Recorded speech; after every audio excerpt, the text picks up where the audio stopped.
गंगापुर गांव में एक घर के आंगन में एक बकरी चमेली अपने घर में आराम से सो रही थी। उसके बच्चे भूख के मारे जाग गए और उन्होंने अपनी मां को जगाना शुरू कर दिया।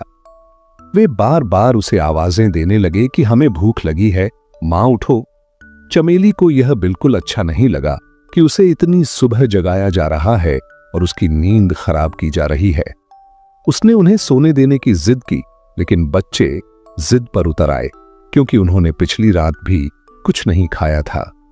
चमेली को अनचाहे ही उठना पड़ा। वह बड़बड़ाती हुई कहने लगी कि ये बच्चे उसे चैन से सोने भी नहीं देते। जब उसने बच्चों से पूछा कि कल लाया हुआ खाना कहां गया, तो बच्चों ने जवाब दिया कि वे खा चुके हैं। यह सुनकर चमेली को गुस्सा आया और कहने लगी कि तुम्हारे पेट तो जैसे कुएं हैं, जितना लाती हूं सब खा जाते हो। आखिरकार चमेली मजबूर होकर खेत में खाने की तलाश में निकल पड़ी। वह सोचती जा रही थी कि इन बच्चों ने तो नाक में दम कर रखा है, इन्हें क्या पता कि खाना लाने में कितनी मेहनत लगती है। चमेली एक कामचोर और सुस्त बकरी थी। उसे दिन भर सिर्फ सोना पसंद था। पिछली बार जैसे तैसे जंगल से खाना मिल गया था, लेकिन अब वहां के जानवर उसे कुछ देने को तैयार नहीं थे। वह सोचने लगी कि अब खाना कहां से लाए। इतने में उसे दूर एक बड़ा सा बाग नजर आया जिसमें बहुत सारे फलों के पेड़ थे।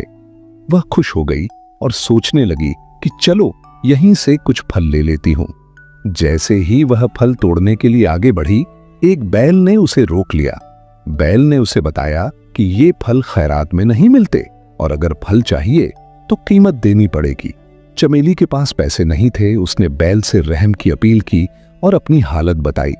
बैल को उस पर तरस आया और उसने शर्त रखी कि अगर चमेली रोज बाग में पानी दे और रखवाली करे तो वह उसे रोज खाना दे सकता है। मगर चमेली ने काम करने से इनकार कर दिया और वहां से चली गई। आगे जाकर उसके पैर चलते चलते दुखने लगे। वह थक चुकी थी और कहने लगी कि थोड़े से खाने के लिए कितना चलना पड़ता है। इतने में उसे दूर एक इंसान का घर नजर आया जहां दो बकरियां आंगन में खड़ी घास खा रही थीं। चमेली ने सोचा कि ये मेरी ही जात की बकरियां होंगी, ये जरूर कुछ खाने को देंगी। वह उनके पास पहुंची, मगर वहां भी उसे साफ जवाब मिला कि यहां मुफ्त में खाना नहीं मिलता। इन बकरियों को रोज मालिक को दूध देना पड़ता था, तब जाकर खाना मिलता है। इतने में घर का मालिक आया जिसका नाम हरिया था। उसने चमेली से पूछा कि वह कहां से आई है। चमेली ने बताया कि उसके